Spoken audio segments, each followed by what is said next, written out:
வணக்கம். இது செய்தி மலரின் நேர்காணல் நிகழ்ச்சி. இந்த நிகழ்ச்சியில் கலந்து கொண்டு தன்னுடைய கருத்துக்களை தெரிவிப்பதற்காக திராவிட முன்னேற்ற கழகத்தினுடைய செய்தி தொடர்பாளர் கே.எஸ். இளங்கோவன் அவர்களை சந்திக்கவிருக்கிறோம். வணக்கம். வணக்கம்.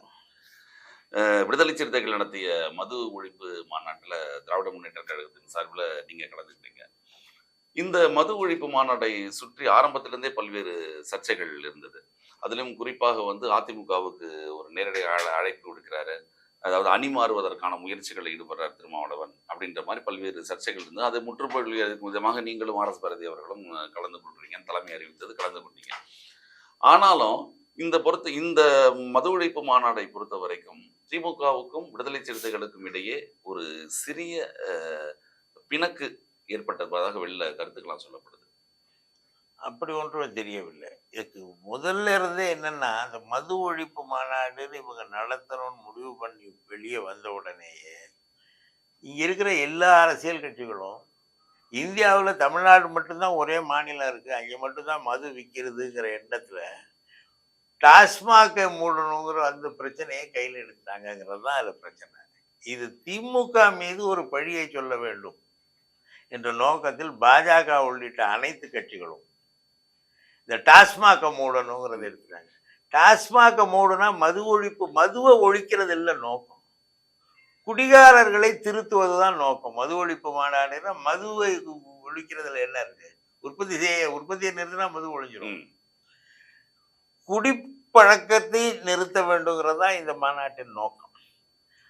அதுக்காக தான் மது ஒழிப்பை சொல்றது. மது இறைக்கிறதுனால தான் குடிக்கிறாங்கிறது தான். இப்போ டாஸ்மாக மூடிட்டா குடிக்காமல் இருப்பாங்களான்னா 1970-71 வரைக்கும் தமிழ்நாடு மதுவிலக்கு நடைமுறையில் இருந்த மாநிலம்.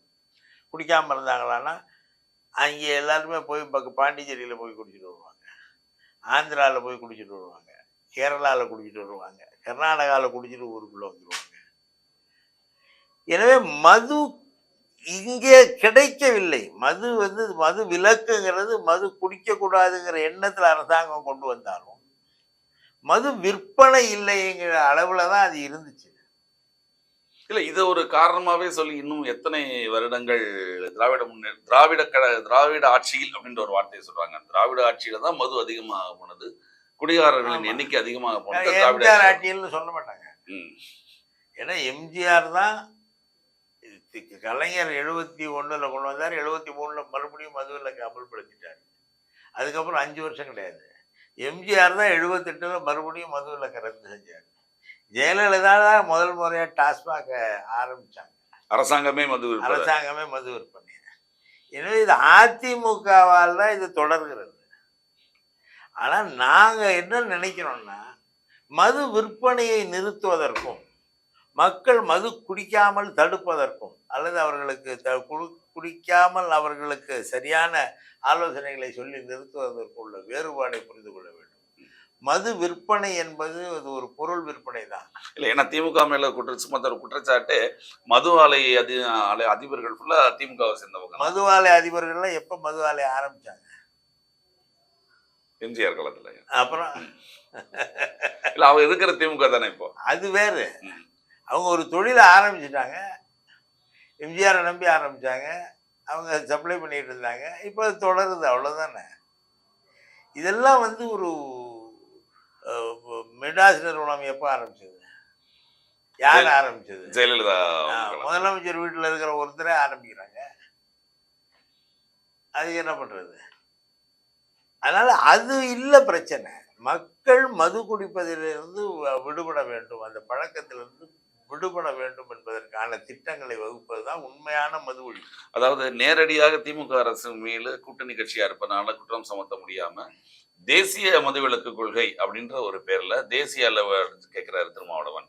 நேரடியா கூட்டணி கட்சி அவங்கள்டே வலியுறுத்தலாம், எதுக்கு தனியாக மாநாடு அப்படின்ற மாதிரி கேள்விகள் அதிமுக சார்பில். மத்திய ஒன்றிய அரசில் இருக்கிற கட்சி இப்ப நமக்கு எதிர்கட்சியாச்சே. இது எல்லாம் கூட்டணி கட்சிகள்லாம் இணைந்து போராடி அவங்களுக்கு வலியுறுத்துறது தானே சரியா இருக்கும். அவங்க அதை செய்ய மாட்டாங்களே. மது விலக்கு நடைமுறையில் உள்ள ஒரு மாநிலம் இன்றைக்கு குஜராத் இருக்கு. அங்கே மது இல்லைன்னு உத்தரவாதம் கொடுப்பாங்களா, இல்லை அது போதைப் பொருள் கிடைக்கலன்னு உத்தரவாதம் கொடுப்பாங்களா? கொடுக்க மாட்டாங்க. எனவே மது விலக்குங்கிறது உலகம் முழுவதும் உலகம் முழுவதும் மது விற்பனை இருக்கிறது.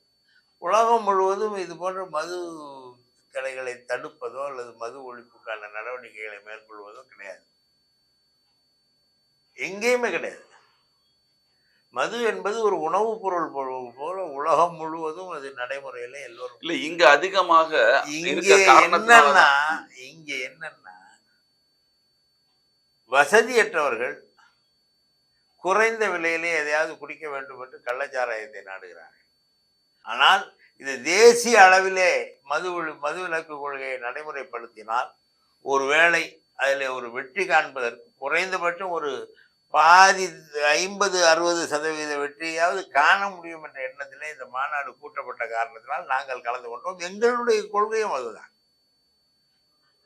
மது குடிக்குவது என்பது திமுகவின் கொள்கை அல்ல. மது விலக்கு தான் திமுகவின் கொள்கை தான். அதை எப்படி நடைமுறைப்படுத்துவது? அண்டை மாநிலங்களிலெல்லாம் மது விற்பனை செய்யும் பொழுது தமிழ்நாட்டிலே மட்டும் அதை எப்படி தடுத்து விடும்? அது முடியவில்லை. அதனாலே தான் மது விலக்கே வந்தது. ஆனால் இது அகில இந்திய அளவிலே ஒரு சட்டமாக கொண்டு வந்தால் அதன் மூலம் மதுவை எங்கேயுமே விற்பனை செய்ய விடாமல் தடுக்கலாம்.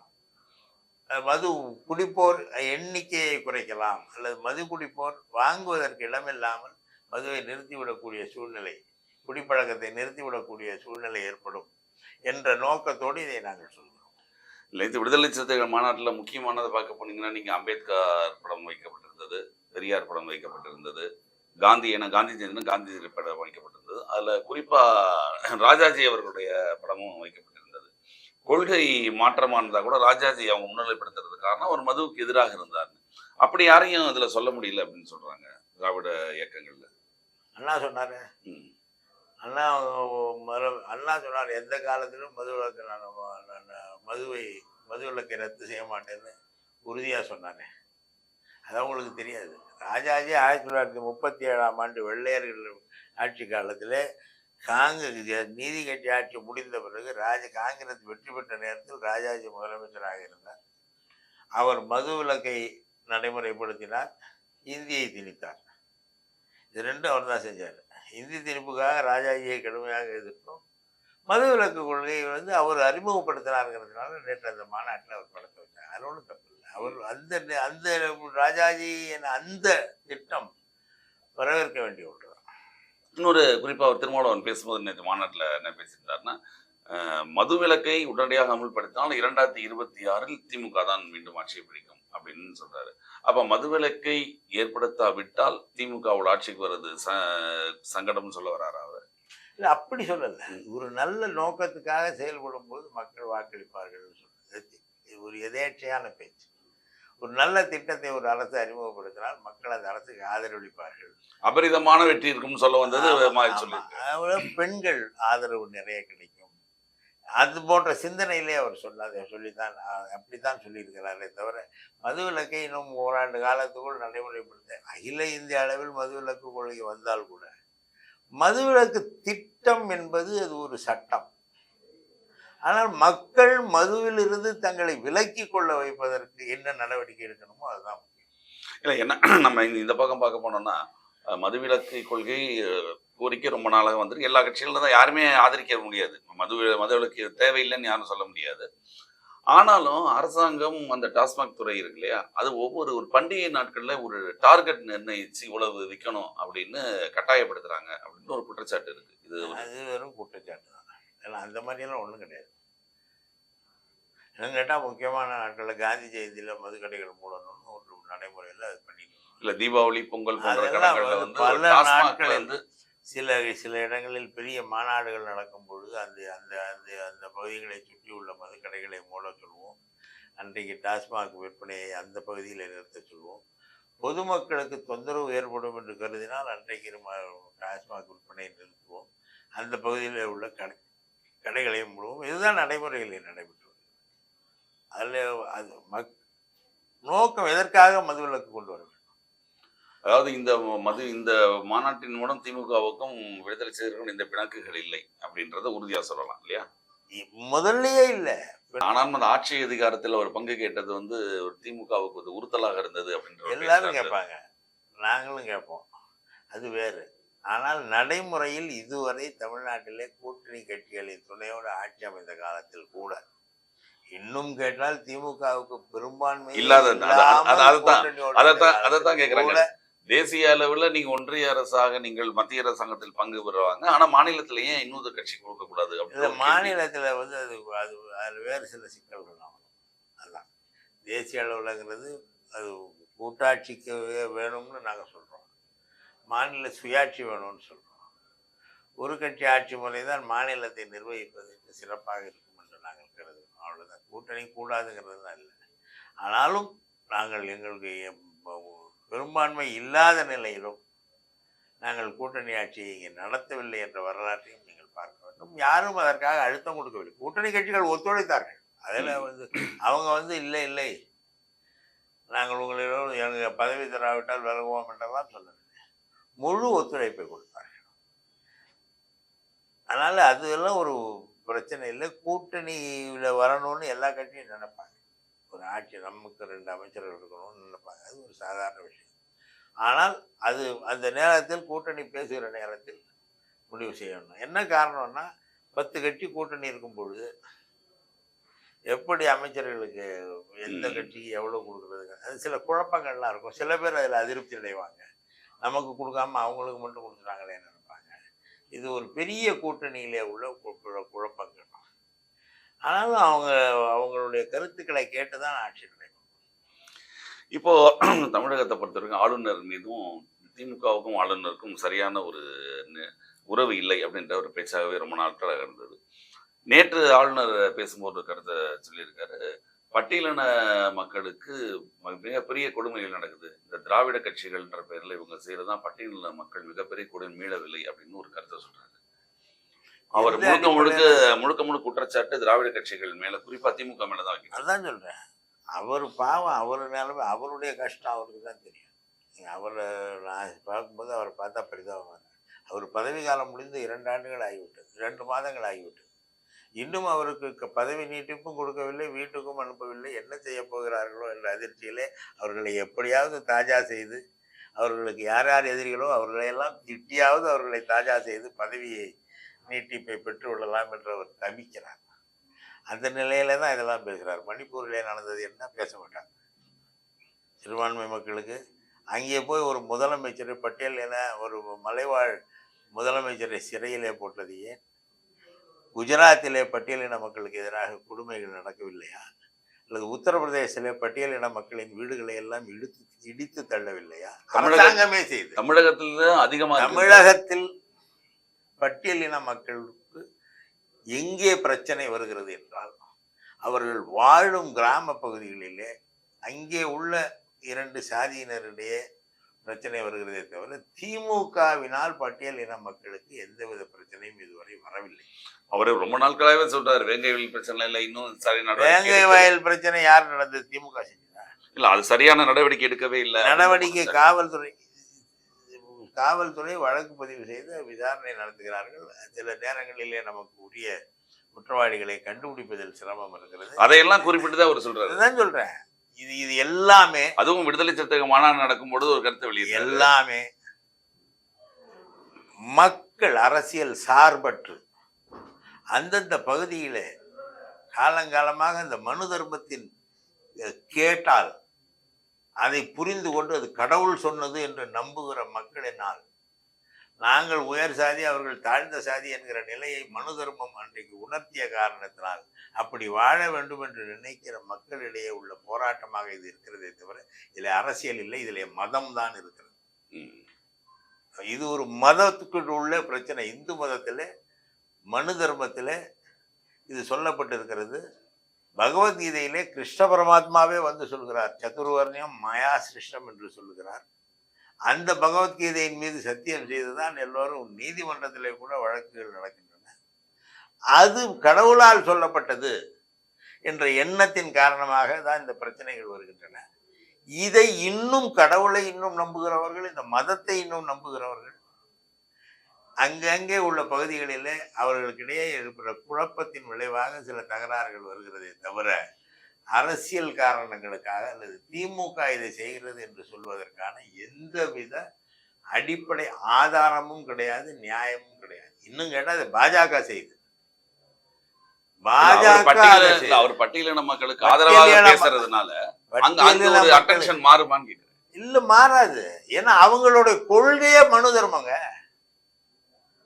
பாஜகவுடைய கொள்கையே மனு தர்மம். இந்த நாட்டுல இந்து விரோதின்னு திமுகவை சொல்றாங்க, அப்படித்தானே சொல்லிட்டு இருக்கிறாங்க. இந்த நாட்டில் வசிக்கிற 90% இந்து மக்களுக்கு கல்வியையும் வேலை வாய்ப்பையும் வழங்குவதற்கு போராடி அதை பெற்று தந்த இயக்கம் யார்?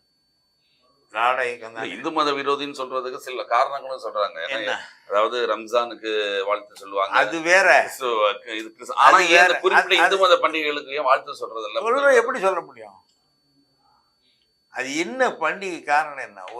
ஒரு அசுரன், அந்த அசுரன் மிக மோசமான அசுரன்.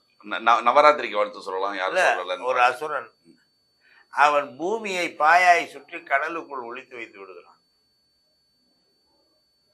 இப்படி ஒரு கதை. பூமியை பாயாய் சுருட்டினால் பூமி பாயா சுருட்ட முடியுமா? அப்படி சுருட்டினால் கடலுக்கு எங்கே போவான்? அவனுக்கு ஒரு விழா, அந்த நரகாசுரனுக்கு ஒரு விழா கொண்டாட வேண்டும் என்று கொண்டாடுகிறார்கள். இது எப்படி ஏற்றுக்கொள்வது? சொல்லுங்கள். இல்ல, மதங்கள் அப்படின்னு சொல்ல போனாலே பல்வேறு நம்பிக்கைகள் இருக்கும். நம்பிக்கைகள் வேறு. அந்த நம்பிக்கைகளை தீபாவளி கொண்டாடுபவர்களை யாரையும் நீங்கள் கொண்டாடாதீர்கள் நாங்கள் சொல்லவில்லை. நாங்கள் வாழ்த்து சொல்ல வேண்டும் என்று நீங்க ஏன் சொல்கிறீர்கள் என்றுதான். பொங்கல் வாழ்த்து சொல்கிறோம், பொங்கலுக்கு வேறு யாராவது வாழ்த்து சொல்கிறார்களா? விநாயகர் சதுர்த்திக்கு சொல்லலாம் அப்படின்றாங்க. அதான் விநாயகர் என்னன்னா முருக கடவுளுக்கு அண்ணங்கிறாங்க. விநாயகர் எனக்கு தெரிந்து பல்லவர்கள் வாதாபி போரிலே பல்லவர்கள் எடுத்து வந்த வாதாபி கணபதி தான் விநாயகர். எந்த காலத்திலே வந்தார்கள்? முருக கடவுளுக்கு சங்க இலக்கியத்தில் திருமுருகாற்றுப்படை இருக்கிறது. வாதாபி கணபதி பின்னாலே வந்தவர். பல கதைகள், அதாவது கடவுள் கதைகள் என்றாலே அப்படித்தான், எல்லா இடத்துலையும் அப்படித்தான். நான் அதை மறுக்கல. மதம் என்பது எல்லா மதங்களிலுமே இது போன்ற அறிவியலுக்கு பொருத்தமில்லாத கதைகள் உண்டு. நான் இல்லை என்று சொல்லவில்லை, அதை மறுக்கவும் இல்லை. ராவணன் சீதையை புஷ்பக விமானத்தில் கடத்தி சென்றார்னு சொல்லும்போது புஷ்பக விமானம் அந்த காலத்தில் இருந்தது என்று சொன்னால் அதை நம்பித்தானே ஆக வேண்டும்.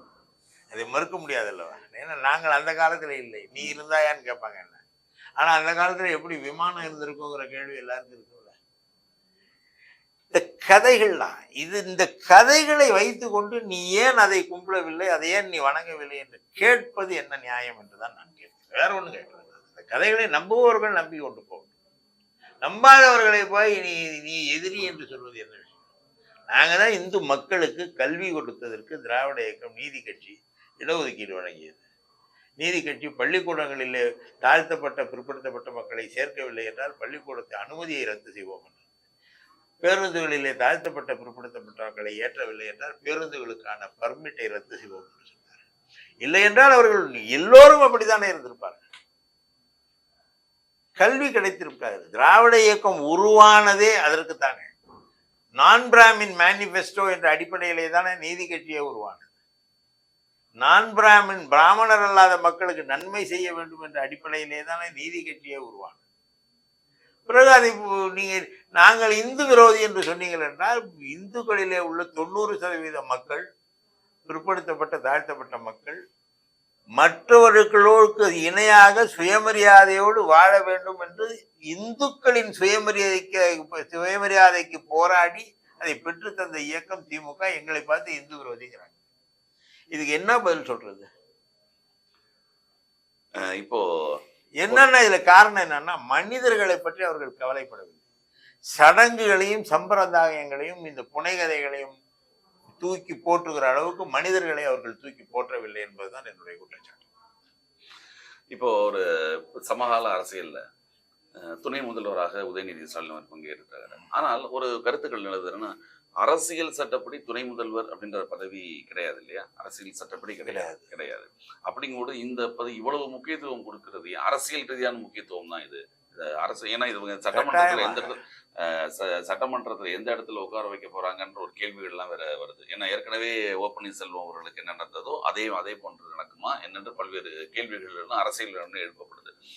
சட்டப்படி அரசியல் சட்டப்படி ஒரு முக்கியத்துவம் இல்லாத ஒரு பதவிக்கு இவ்வளவு ஏன் இது திமுக முக்கியத்துவம் கொடுக்கிறது அப்படின்ற ஒரு கேள்வி. அது திமுகவை பொறுத்தவரை அவர் மீது ஒரு மதிப்பு மரியாதையை வைத்திருக்கிறார்கள், அவர் மீது பற்று வைத்திருக்கிறார்கள்.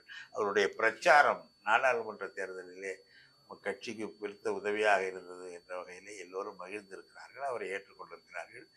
இது எங்கள் கட்சிக்குள்ளே எங்களுடைய தொண்டர்கள் ஏற்றுக்கொண்டு வழங்கிய பதவி, வாரிசு வழங்கப்பட்ட அரசியல்னு பதவி.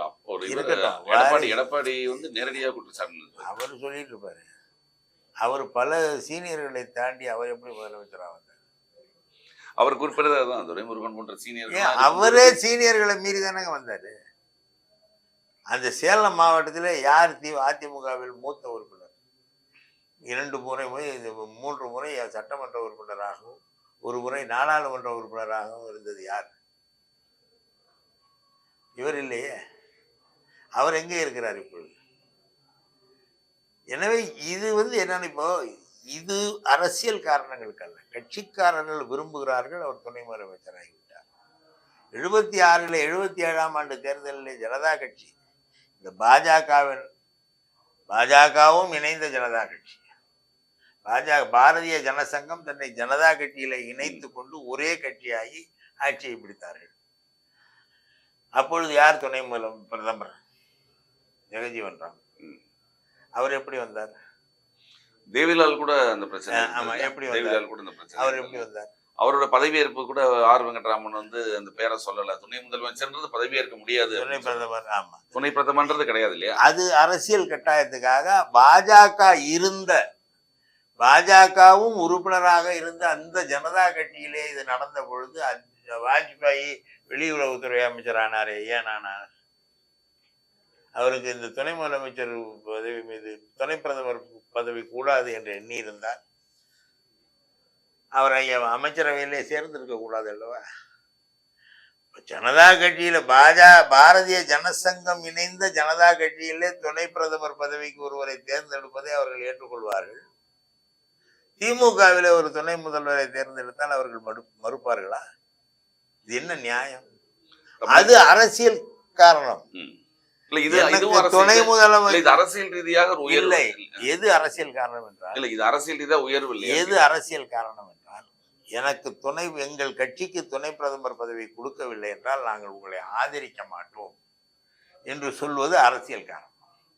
எங்கள் கட்சியிலே எல்லோரும் ஏற்றுக்கொண்டு ஒரு இளைஞர் சரியாக பாடுபடுகிறார், மக்களிடம் செல்வாக்கு பெற்றிருக்கிறார், கடந்த நாடாளுமன்ற தேர்தலில் சிறப்பாக பணியாற்றினார், அவரை துணை முதலமைச்சராக்கி என்றால் அவருக்கு ஒரு பயிற்சி கிடைக்கும், பின்னாளில் இந்த கட்சியை முன்னெடுத்து செல்லும் வலிமை கிடைக்கும் என்று சொல்வது அரசியல் அல்ல, கட்சி வளர்ச்சி. அதுதான் அரசியல். இல்லை, அவர் குறிப்பிட்டதுதான் இங்க சீனியர்களை மீறி கொடுத்துட்டாங்களே. ரொம்ப சீனியர்கள்லாம் கொடுக்க சொன்னாங்களே, இன்னைக்கு கொடுக்க சீனியர்கள் யாரும் மீறுதல் என்ன ஒரு தடை இருந்தால் அதை மீறுவார். இங்க தடையே இல்லை. தடையே இல்லாத அதை மீறி கொடுக்கறதுன்னு என்னது? துரைமுருகன் வெளிப்படையாக சொன்னார் அவருக்கு கொடுங்கள் என்று. அவர் தானே சீனியர் மோஸ்ட், அடுத்தது முதலமைச்சருக்கு அடுத்தது அவரே சொன்னாரு. அவருக்கு ஏன் கொடுக்கலன்ற ஒரு கேள்வி கேட்கிறாங்க. அவருக்கு கொடுத்துருக்கலாம்ல, ஒரு வயதும் அனுபவம் நிறைந்தவருக்கு கொடுக்காம இந்த இல்ல, அவருதான் இவருக்கு கொடுக்க சொல்றாரு. அவரே இவருக்கு கொடுக்க சொல்றாரு. அப்படி இருக்கும்போது அவருக்கும் கொடுக்கணும் அல்லது அவருக்கு கொடுக்கணுங்கிறது அவர் இவரெல்லாம் பரிந்துரை பண்றாரு, பொதுவெளியில் பரிந்துரை செய்தார். மறைத்து யாருக்கும் மூடி மறைத்து செய்யவில்லை, பொதுவெளியில் தம்பி வர வேண்டும் என்று சொன்னார். நிகழ்ச்சியில் கலந்து கொண்டு தங்கள் மேலான கருத்துக்களை தெரிவித்தது